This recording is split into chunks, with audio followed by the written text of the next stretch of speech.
Yo, remember how we made a new Far Cry game? It was huge success. Money, women, expensive cars, we got everything. But who cares when we have a new gig? Picture this. Phil Spencer himself asks us to return the greatness to one of the most important video game series, Diablo. And what made Diablo so good? Besides a strong dark fantasy vibe, exceptional art direction and overall coolness, it's procedural generation. That's the reason why we spent nights in Diablo 2 doing runs again and again. So let's figure out how we can make something this good and how to make the most addictive dungeons in video games.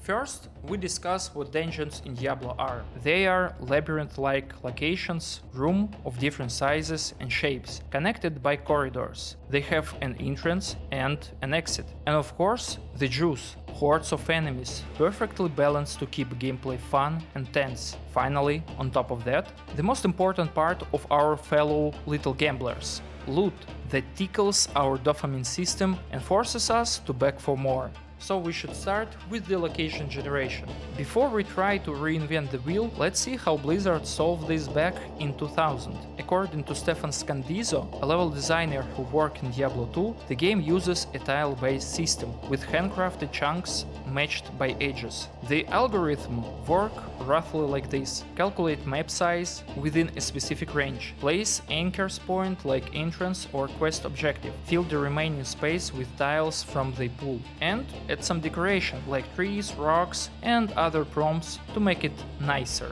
Basically, it's like shifting a deck of handcrafted puzzle pieces. The approach combines the feel of thoughtful level design and unpredictability of procedural generation. Hades, Dead Cells and Spelunky use similar approach. The only problem with this, it takes a lot of content. Hundreds of presets for each tile set. And as you probably heard, it's hard times for Xbox. So our team doesn't have any budget and everything should be done by you and me. Let's see what else we can do. The most basic approach is called Binary Space Partitioning. You take a big rectangle and cut it in half, then cut each half again and again, until you get a bunch of smaller rectangles. Each one becomes a room. Then you connect them with corridors. The problem is, it looks a little bit simple. If we made a sequel for Binding of Isaac, it might work, but we are trying to make a Diablo here. So let's keep digging. Maybe instead of just cutting space, we should think about rooms as points on a graph. We connect them in a smart way, making sure everything is reachable, adding some loops so the dungeon isn't just one long line. Then we use A-star path building, carve actual corridors between rooms, but the rooms are still rectangles. We can design rooms of different shapes and use them with previous approach, and it looks a lot better. But wait, didn't we just return to the starting point? I mean, because we use universal corridors to connect rooms, we can have more combinations with fewer pieces, but it's still a lot of work to do by hand. Okay, let's try some real procedural stuff, but first we need to drink and walk a little to get some inspiration.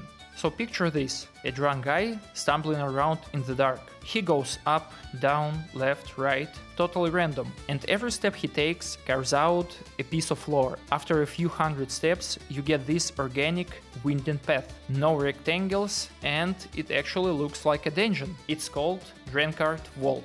The problem is, the dungeon is kinda small. It covers about 25% of our space. So let's try an approach that fills space better. It's called Cellular Automata. You start with random noise, like TV static. Then you apply a simple rule. If a cell has many wall neighbors, it stays a wall. If not, it becomes floor. We run this a few times and get this beautiful cave system.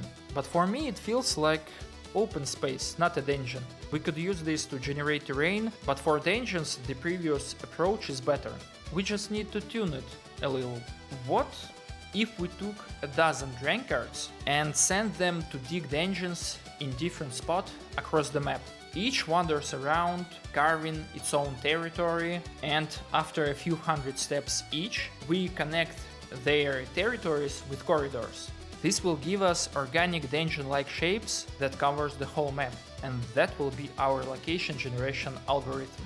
The only problem with it is we should put a lot of trust in Drunkards, while it's not the best idea in general. So, just in case, let's check if they don't mess up our dungeon, and players would be able to visit every walkable spot there. The simplest way to do it is called flood fill. Imagine pouring water from the entrance. It spreads to every tile it can reach, up, down, left, right. If a neighbor is a floor tile and not visited yet, we add it to our list. We keep going until there is nothing left to check. In the end, we compare how many tiles we visited to how many floor tiles exist. If some areas stay dry, the dungeon is broken. We can either connect the isolated path with extra corridor or just regenerate. Plus, the dungeon could be complex with locked doors, and we need to be sure that player get keys before he get to the door. For this, we check what's called a critical path. Flood fill gives us the distance from entrance to every room, so we just check if the key is closer than the door, and if the door is closer than the boss, etc. If something is out of order, we reshuffle or regenerate.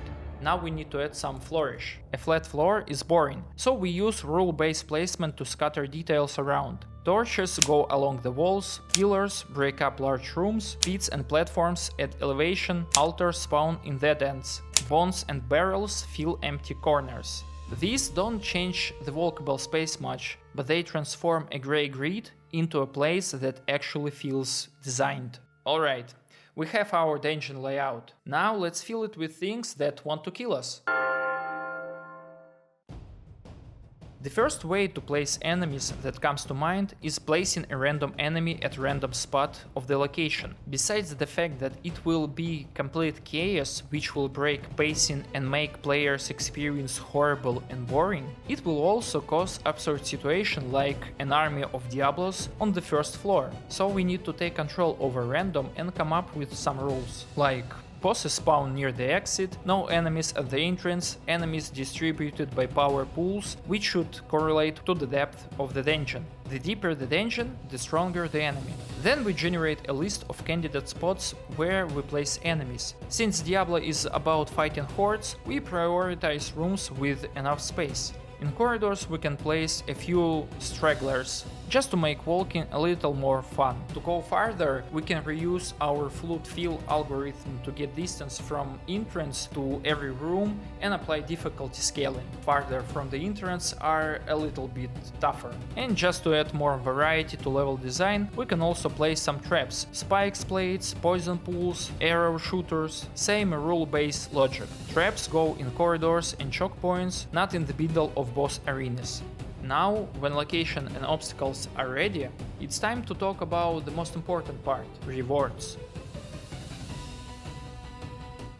Everybody knows that Diablo is actually a slot machine wearing a dungeon crawler skin, because when you accidentally find a legendary sword or armor, that's the moment when you feel true, beautiful happiness. To do this the right way, we need to use weighted random tables. Think of it like a lottery. Every item gets a number of tickets in the pool. Common stuff gets a lot of tickets. Rare stuff gets just a few. When we roll for loot, we pull one ticket randomly. More tickets, higher chance to win. So potions drop all the time. Legendaries once in a blue moon. And to not come up with ideas for thousands of unique items, we use the FX system. Instead of handcrafting every piece of loot, we split items into layers. There is a base, like Colossus Blade, a prefix, like Cruel, which adds bonus damage, and a suffix, like Of the Leech, which gives life steal.